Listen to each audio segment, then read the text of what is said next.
you. Today in this unit number 9 I'm going to basically cover up the last chapter of the unit.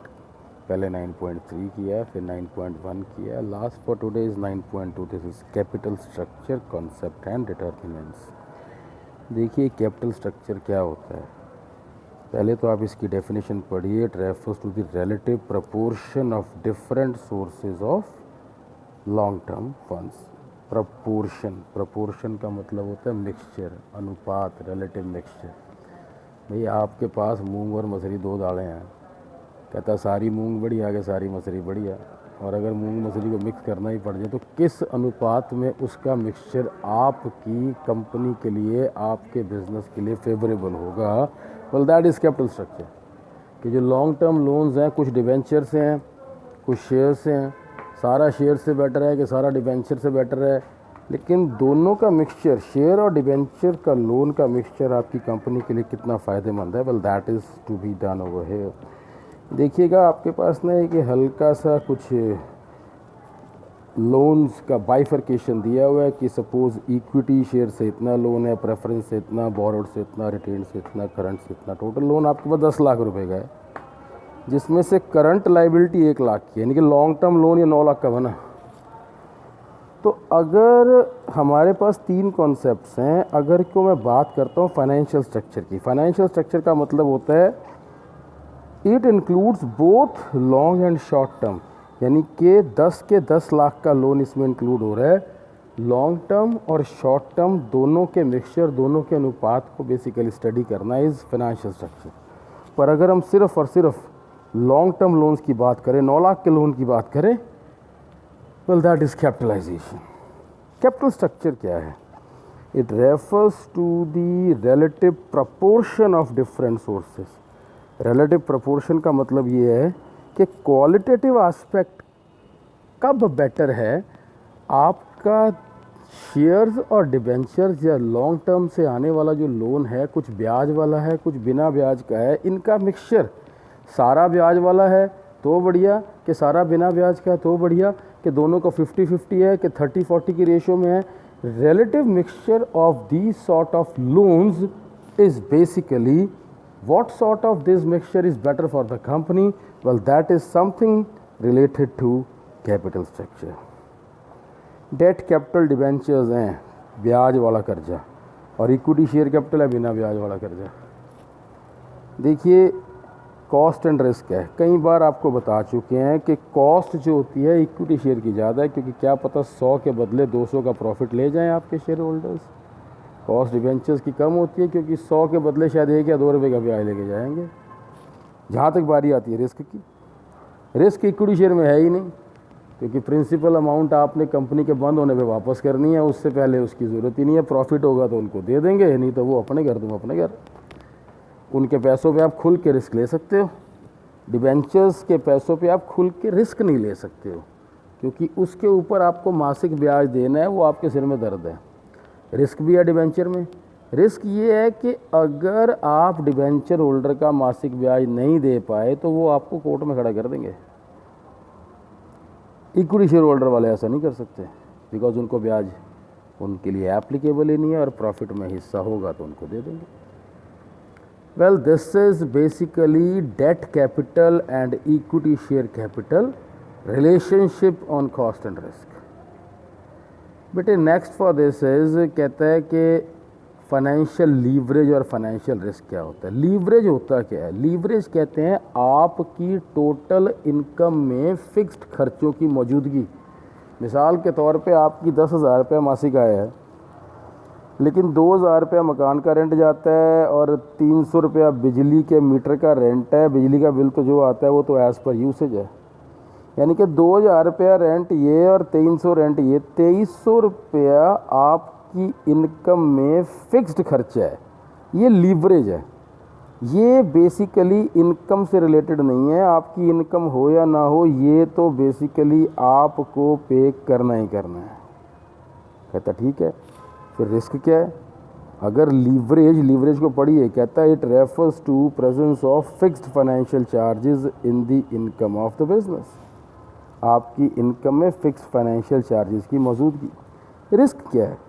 It refers to the risk of not able to cover even fixed financial cost. अगर आप अपनी financial leverage या financial leverage जितना fixed खर्चा भी नहीं निकाल पा रहे हैं तो आप रिस्क पे हैं।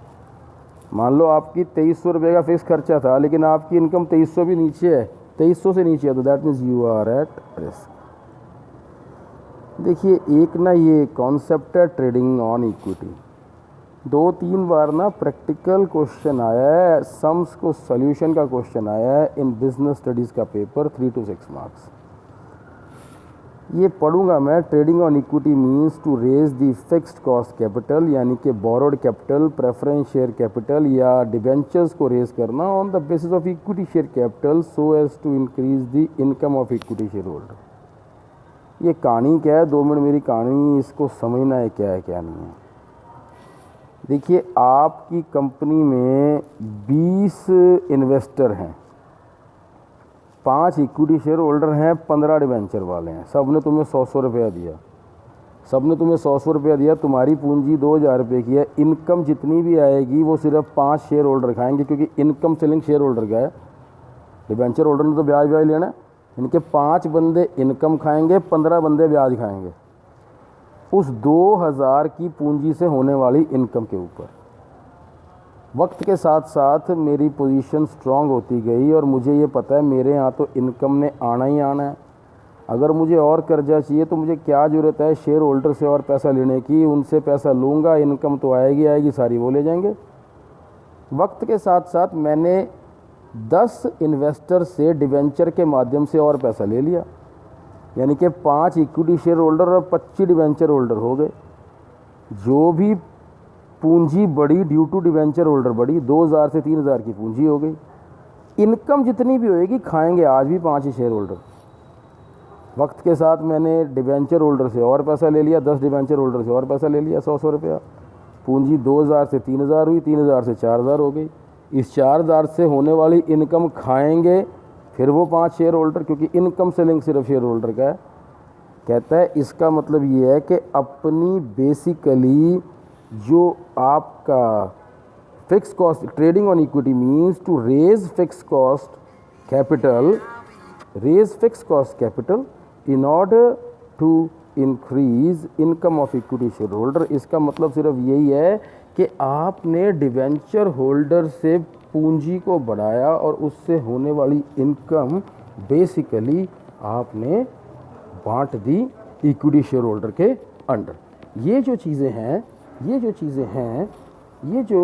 हैं this basically you have to derive from the equation कि आप डिवेंचर होल्डर से बेसिकली पूंजी इकट्ठी करते हैं और होने वाली इनकम खा जाते हैं शेयर होल्डर। तो सीधा सीधा मतलब है कि हमने अपनी फर्म में फिक्स कॉस्ट कैपिटल को बढ़ाया था सिर्फ इक्विटी शेयर होल्डर की इनकम को इंक्रीज करने के लिए। देखिए, ये एक एग्जाम्पल है इसका, will cover up this example. कहता है आपके पास एक्स कंपनी पे 10 लाख की पूंजी है, वाई कंपनी पे 4 और 6 10 लाख की पूंजी है। एक्स की सारी इक्विटी शेयर होल्डर की है, वाई की इतनी 6 लाख रुपया डिवेंचर से है, 4 लाख रुपया इक्विटी शेयर होल्डर से है। वही कहता है कि डिवेंचर्स के ऊपर 10% का तो ब्याज है, यहाँ लिखा हुआ है। और सपोज़ इन दिस केस के 2-2 लाख रुपया दोनों कंपनी की इनकम है और सरकारी टैक्स है 30%। आप इसको देखिए, 2-2 लाख दोनों कंपनियों की इनकम है, 60,000 रुपया तो डिवेंचर होल्डर का ब्याज चला गया, ये इनकम 2 लाख बच गई, 140 बच गई। कहते सरकारी टैक्स 30% था तो 60,000 इसका टैक्स बना, 42,000 इसका टैक्स बना, बाकी इनकम 140 और 98 बच गई। टोटल शेयर होल्डर यहाँ 1 लाख हैं या शेयर होल्डर 40,000 हैं, यानी कि खाने वाले कम हैं। जब मैं 1,40,000 को 1 लाख से डिवाइड करता हूँ तो EPS आपकी अर्निंग पर शेयर 1 रुपये 40 पैसे आती है, अर्निंग पर शेयर 2 रुपये 45 पैसे आती है। इसका मतलब है इस इनकम को खाने वाले कम थे, इस इनकम को खाने वाले ज़्यादा थे, इसलिए EPS कम आई। रूल क्या बना? कहता है अगर ROI, रिटर्न ऑन इन्वेस्टमेंट का मतलब है बच्चों 2 लाख रुपया आपकी इनकम थी 10 लाख की पूंजी पे। अगर 2 लाख इनकम है 10 लाख की पूंजी पे, यानी कि 20% आपकी इनकम हो गई, 20% तो आपकी इनकम है और कर्जे पे देने वाला जो ब्याज है वो 10% है। अगर ROI return on investment income आपकी ब्याज की दर से ज़्यादा है तो आप शरेआम डिवेंचर होल्डर से ब्याज वाला लोन ले सकते हैं। ट्रेडिंग ऑन इक्विटी में फ़ायदा है, फिक्स्ड कॉस्ट कैपिटल को रेज करने में फ़ायदा है। यही एग्जांपल अगर मैं आगे कंटिन्यू करूं, कहता है इस केस में दोनों कंपनी की इनकम 80-80 हज़ार है। अगर दोनों कंपनी की इनकम 80 हज़ार है, 60 हज़ार रुपये तो डिवेंचर ले गए, यहाँ 80 हज़ार इनकम बच गई, 20 बच गई, सरकारी टैक्स 30% ये कट गया, इनकम 56 और 14 बच गई, खाने वाले 1 लाख है, खाने वाले 40 हज़ार हैं। यहाँ EPS इनकी कम आई, क्यों कम आई?